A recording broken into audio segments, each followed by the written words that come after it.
பள்ளிக்கல்வி சான்றிதழ் தொலைந்து விட்டால் திரும்ப பெறுவது எப்படி? நம்ம ஸ்கூல் சர்டிஃபிகேட்டு பஸ்லேயோ ட்ரெயின்லேயோ எங்கேயாவது போகும்போது தொலைஞ்சு போச்சுன்னா அதை திரும்ப வாங்கிக்கலாம். அது எப்படி அப்படின்னா, பக்கத்தில் இருக்கிற ஒரு போலீஸ் ஸ்டேஷனுக்கு போயிட்டு ஒரு கம்ப்ளைண்ட் கொடுங்க. இந்த மாதிரி என்னோடய சர்டிஃபிகேட் தொலைஞ்சிருச்சு அப்படின்னு சொல்லி ஒரு கம்ப்ளைண்ட் கொடுங்க.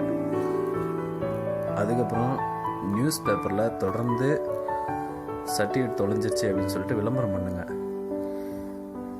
இதெல்லாம் முடிஞ்சதுக்கப்புறம் திரும்ப சர்டிஃபிகேட் கிடைச்சதா அப்படின்னு பாருங்கள். கிடைக்கல அப்படின்னா மீண்டும் போலீஸ் ஸ்டேஷனுக்கு போயிட்டு இந்த சர்டிஃபிகேட்டை கண்டுபிடிச்சி தர முடியல அப்படின்னு ஒரு சர்டிஃபிகேட் வாங்கிக்கோங்க. அந்த சர்டிஃபிகேட் எடுத்துகிட்டு போய் தாசில்தார்கிட்ட காமிச்சு அவர்கிட்டயே ஒரு சர்டிஃபிகேட் வாங்கிக்கோங்க. இது உண்மைதான் அப்படின்னு ஒரு சர்டிஃபிகேட் வாங்கிக்கோங்க.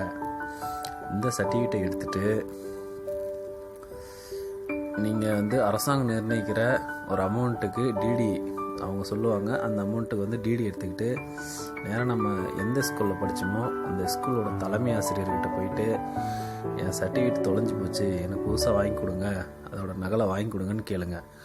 அவர் இது எல்லாத்தையும் ஒன்றா இணைச்சி அவர் மனு ஒன்று எழுதி கொடுங்க. அது எல்லாத்தையும் ஒன்றா இணைச்சி பள்ளி மாவட்ட பள்ளி கல்வி அதிகாரிக்கு அனுப்பிச்சி விடுவார். அந்த மாவட்ட பள்ளி கல்வி அதிகாரி மாநில கல்வி இயக்குனருக்கு இதை ஃபார்வர்ட் பண்ணி 3 மாதத்துலேயோ அல்லது 6 மாதத்துலேயோ வாங்கி நம்ம எந்த ஸ்கூலில் அப்ளை பண்ணணுமோ அந்த ஸ்கூலுக்கே அனுப்பிச்சி விட்ருவார்.